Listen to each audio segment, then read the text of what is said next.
Jai Hind students, welcome to online class. Today we will study about the poem Dust of Snow.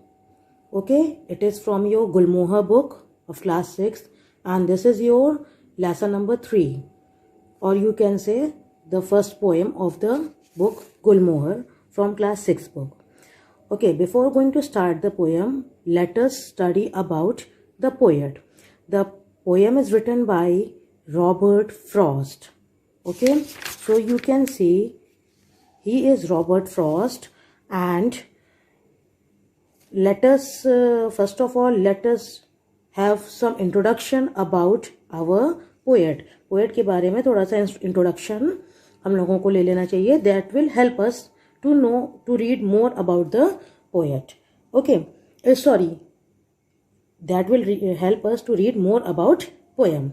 So basically Robert Frost, as you can see, Robert, his full name is Robert Lee Frost, and he was born on 26th March 1874 in San Francisco in United States, and he died on 29th January 1963 in Boston in United States.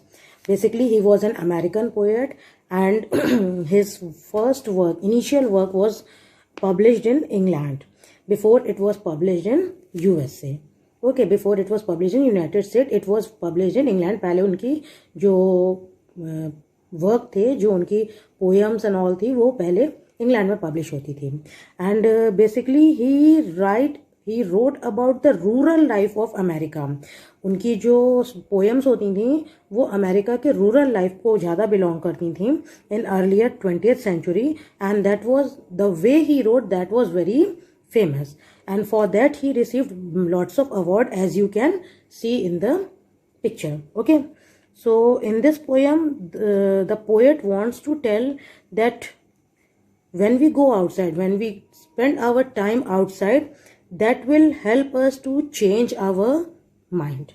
Okay, now let us come to Dust of Snow. It is very beautiful poem of 8 lines in which the poet beautifully describes the mood of and the nature of our thing. Okay, matlab mood of our mind, and how the mindset has been changed with the help of 2 negative things. The poet used here 2 negative things. Poet ने यहाँ पे 2 negative चीज को use किया है. In the nature shows the beauty, nature shows is beauty. Nature में बहुत सारी ब्यूटीफुल थिंग्स होती हैं, बट हमारे इस पोएम में पोएट ने 2 ऐसी थिंग्स का यूज किया है which is signifies as negative, जिसको हम नेगेटिव मानते हैं. Okay, just as before going to start the poem, मैं आपको कुछ एक्सप्लेन करना चाहती हूँ. जैसे कि हम क्या सोचते हैं व्हेन वी गो आउटसाइड, जब हम बाहर जाने की कोशिश करते हैं, एंड व्हेन एनीबडी स्नीज, तो एक सुपरस्टिशियस होता है कि the people set, old people जो लोग होते हैं हमारे घर में, वो ये सोचते हैं कि लेट अस वेट कर लेते हैं, बिकॉज इससे हमारा काम बिगड़ जाएगा. और व्हेन वी गो आउटसाइड, हम बाहर निकलते हैं और बिल्ली रास्ता काट जाती है, तो लोग कहते हैं no no no don't go, अभी मत जाओ, काम बिगड़ जाएगा एंड ऑल. तो इन दिस वे इसमें भी 2 सुपरस्टिशियस थिंग्स के बारे में बात की गई है कि the things which are use that are not good, but वो नेगेटिविटी शो कर रही है. But although it shows the negativity, how it changes to positive mind, we will study in this poem. Okay, so अगर हमारे mind में ये चीज रहेगा कि हाँ हम नेगेटिव माइंड से निकलेंगे, ऑब्वियसली वो नेगेटिव ही होगा. But if we think that thing in positive way, अगर हम उसको पॉजिटिव वे में सोचेंगे तो ऑब्वियसली वो हमारे लिए पॉजिटिव थिंग ही लाएगा. सो let us start the poem. I'm reading the poem for you. The way a crow shook down on me the dust of snow from a hemlock tree has given my heart a change of mood and saved some part of a day I had rued. So in this poem, you can see the poet used 2 negative things as crow and hemlock tree. Crow और hemlock tree का use किया है poet ने. Crow is signifies as a death, मतलब crow को क्या होता है, आपने सुना होगा, आप लोग को पता होगा कि क्रो को एक डेथ की तरह से सिम्प्लीफाइज किया जाता है कि जब किसी की डेथ हो जाती है तो श्राद्ध के समय या उसके मरने के बाद जब होता है ना, तो कुछ दिन तक क्रोज को खाना खिलाया जाता है, उनके लिए पार्ट निकाला जाता है। तो crows is not good, crows is not signifies for positive thing. Crow को पॉजिटिविटी के लिए सिग्निफाई नहीं किया जाता है, उनको उसको नेगेटिव फॉर्म में यूज किया जाता है, उसको सिग्निफाई किया जाता है डेथ के पर्पज से। तो that is not good for, ठीक है, वो गुड नहीं होता है, हम लोग उसको गुड नहीं मानते हैं। इन the same way hemlock tree जो है that is a poisonous tree. Late us see the meaning of the hemlock tree. Hemlock tree is a type of evergreen coniferous tree that belongs to the pine family. Actually that is type of coniferous means एक cone tree type का होता है, not the symbol pine tree type का होता है, एक pine tree को belong करता है। and basically it has white flowers, इसमें white flowers होते हैं as you can see in the picture, okay। और next it is a poisonous tree, तो obviously it is also not good, ये भी हमारी नेगेटिविटी को शो कर रहा है। although trees are positive, मतलब ट्रीज में बहुत सारे वैल्यूज होते हैं, उनके अंदर बहुत सारे गुड थिंग्स होते हैं, गुण होते हैं, ठीक है। बट यहाँ पे हेमलॉक ट्री क्या है, दैट इज नॉट गुड, वो पॉइजनस है। तो उसमें there is nothing good in this tree, उस ट्री में कुछ गुड नहीं है। सो ऐसा लगता है कि the poet shows it's mood कि वो एक नेगेटिविटी को शो करना चाह रहा है। तो the poet is saying as we can imagine कि may be the poet was resting under a tree, एक हेमलॉक ट्री के अंडर पोएट रेस्ट कर रहा है। The way a crow shook down on me the dust of snow from a hemlock tree. So dust of snow, यहाँ dust मतलब धूल नहीं है, दैट इज नॉट द, मतलब वो स्नो का धूल नहीं कह सकते, मिट्टी नहीं है। It we can say as particles of snow. जैसे व्हेन देयर इज स्नोफॉल, तो जब स्नोफॉल होती है, और we all know that in United States there is lot of snowfall, बहुत ज़्यादा स्नोफॉल होती है। सो आफ्टर द स्नोफॉल जो कुछ पार्ट्स, पार्टिकल्स, जो पार्ट्स लीव्स में, ट्रीज पे रह जाते हैं, दैट इज कॉल्ड डस्ट। वहाँ इसको पोएट ने डस्ट ऑफ स्नो को का रिजेंबल दिया है, ओके, सिग्निफाई किया है। So the poet is saying that he was, maybe he was moving under the tree or he was resting under the tree. So suddenly a crow came, or maybe the crow was also on the tree and he shook down. Shook down means he fell down. उसने मतलब क्या किया कि कुछ particles snow के poet के ऊपर गिराए from hemlock tree. Hemlock tree से उसने कुछ पार्टिकल्स स्नो के उसको गिराए। तो यहाँ पे पोएट क्या कर रहा है, यहाँ पे पोएट शो कर रहा है कि क्रो और हेमलॉक ट्री है, तो ऑब्वियसली कुछ नेगेटिव थिंग ही उसके लाइफ में होने वाली है, ओके। सिंस उसने स्टार्ट ही नेगेटिविटी से की है, तो उसको लग रहा है कि अब नाउ दो नेगेटिव थिंग हो चुकी है, तो मे बी कि कुछ नेगेटिव थिंग ही आगे होने वाला है उसकी लाइफ में। Next, has given my heart a change of mood and saved some part of a day I had rued, okay.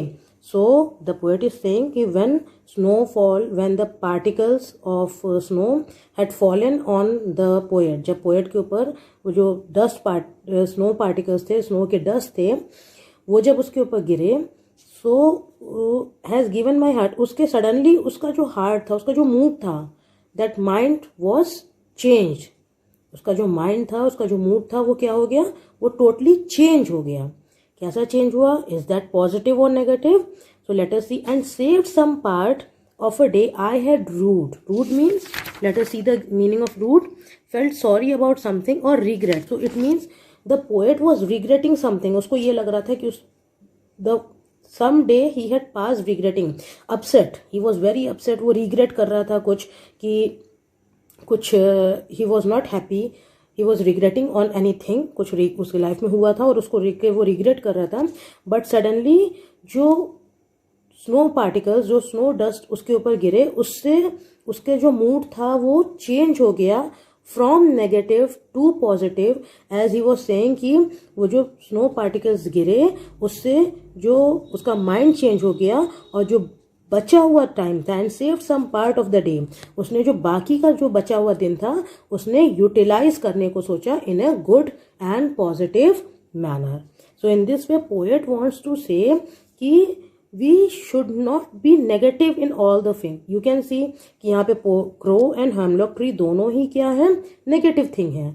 So as we know in maths कि negative and negative becomes positive, तो इसी तरीके से two negative thing उसकी life में हुई, और उस negative thing को poet ने एक पॉजिटिव फॉर्म में किया and he decided to utilize its his rest part of the day in a positive manner. उसने अपने माइंड को चेंज कर लिया और उसको पॉजिटिव फॉर्म में उसको चेंज किया. तो in from this poem we can learn कि we should not be negative in our life. हमें अपनी लाइफ में हमेशा नेगेटिव ही नहीं सोचना चाहिए. If we think negative obviously हमारी लाइफ में नेगेटिव ही होगा, but we think positive.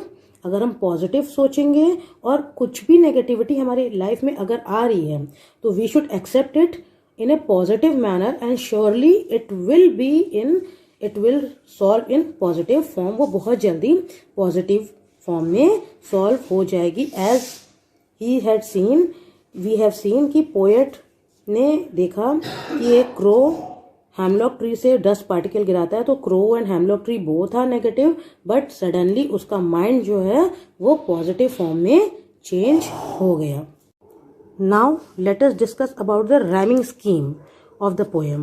So we can see what is the rhyming scheme. We can see the last letter of the first line is crow, the way a crow, and then next line is shook down on me. So me is not a rhyming word of crow. So हमने crow के आगे क्या लिखा? A. We will write A. And me, it's another word. So we will write B. एक when we have to write the rhyming scheme, हम इसमें A B alphabet लेते हैं with small letter. So हमने यहाँ पे B लिखा. Third line, the dust of snow. Now you can see the snow. Snow is the rhyming word of crow. Crow और snow, they both are rhyming word. And crow के आगे क्या लिखा है? A. So we will write A because it rhymes with snow, crow. Snow and crow are rhyming word. ये दोनों एक दूसरे से rhyme कर रहे हैं, तो हम लोग इसके आगे क्या लिखेंगे? ए लिख देंगे. As if the rhyming words are same, जो राइमिंग स्कीम होती है वो भी सेम हो जाती है. From a hemlock tree. So tree is the rhyming word of me. So me के आगे क्या लिखा है? बी. तो ट्री के आगे हम क्या कर देंगे? B. In the same way we will come to second stanza. Has given my heart. So heart a. A change of mood. Again mood. And yes, हम जो when the stanza is complete, जब second stanza start होता है तो फिर again वो ए से start होता है, फिर वो सी डी से नहीं स्टार्ट होता है. ओके, तो again here you can see कि mood is not the rhyming word of heart, so we have written B. Next, and saved some part. So part is the rhyming word of heart, so we will write A. Okay, of a day I had rude. So rude is the rhyming word of mood, so I have written here B. In this way the rhyming scheme of this poem is A B A B A B A B. Okay, thank you.